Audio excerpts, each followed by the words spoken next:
Wow.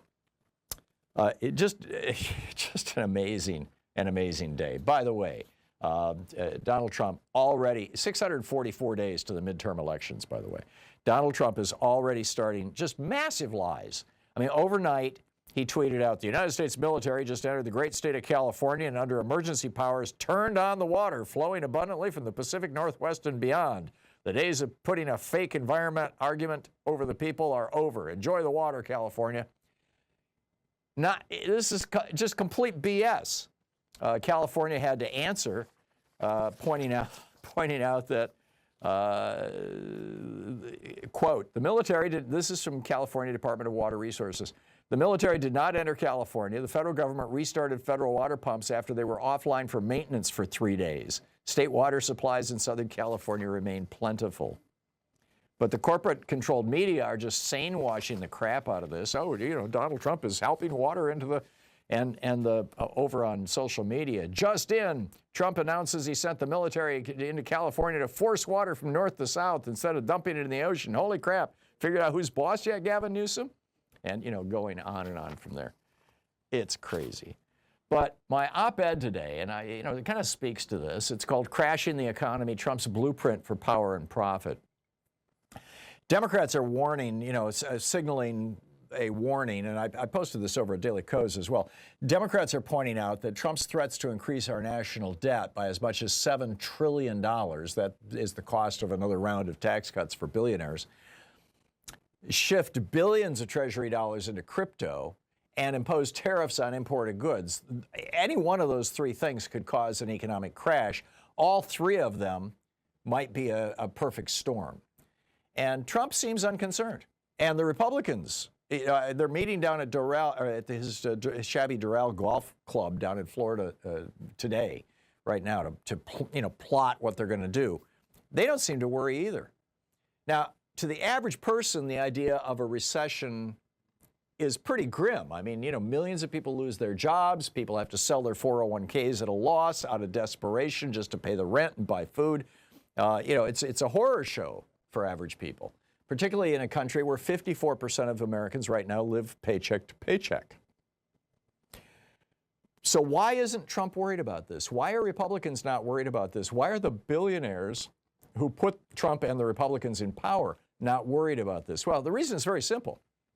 There's three big benefits to billionaires to having an economic crash. It's why Reagan had a crash. It's why Bush had a crash. There's actually a benefit to them. First, it's a great excuse to cut government services, and also to cut taxes on billionaires. You just say, hey, we need to cut taxes to stimulate the economy. We need to cut government services because there's no money to pay for them. I mean, Reagan did this in '81. George W. Bush did this in 2002. So the second reason is that times of economic crisis increase the tolerance for strongman governments. FDR ran a strongman government. Now, it was one that everybody liked, but he was just, stomping all over Congress and doing things with executive orders that Republicans were screaming were unconstitutional.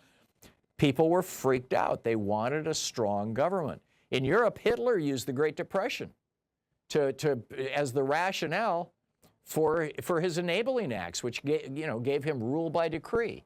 And it appears now that Trump has rule by decree. I mean, he just fired these IGs in violation of the law, these inspector generals. I'll get into that more later on in the program, but he's defying the law or refusing to enforce the law in other cases right now, right in front of us, right in front of God and the world, and nobody is doing anything about it, and he's getting away with it. And that promises that more will come, and it'll get worse and worse and worse as time goes on.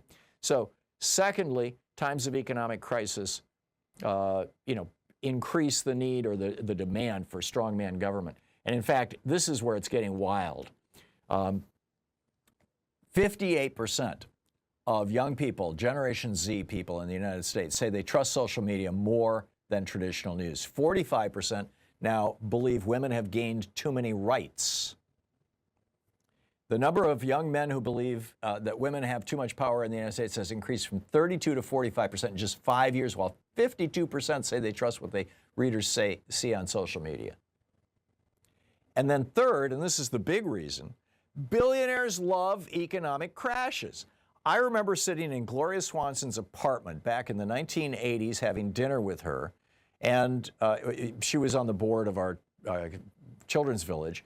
And, you know, every 6 months or so, I'd go down to New York and we'd have dinner together in her apartment. And she would just tell me these wild stories. And she told me this story. She was a vegetarian and I was a vegetarian. And the program we ran was vegetarian. So we had this commonality. So anyhow, she told me this story about Joe Kennedy, you know, John F. Kennedy's father. And how he was her manager for a while. He was her lover for a while. And he robbed her blind. He ripped her off terribly. But her story about him was that when the Great Depression started, he had bailed out of the market just a week or two before the crash happened. And that during the crash, as the market was going down, Joe Kennedy, who was really, really rich, was buying stocks. Why? Because it's a buying opportunity. If you're really rich, when the stock market crashes and all the little people are desperately selling all their stock just to pay for their rent and their food, you can buy that stock at a discount, and suddenly you're the richest person on earth. Joe Kennedy made a fortune doing this, as did J. Paul Getty. He left his parents' golden anniversary in 1929 to run down to Wall Street to buy stocks during the collapse, and ended up one of the richest men in the world. In fact, the richest man in the world.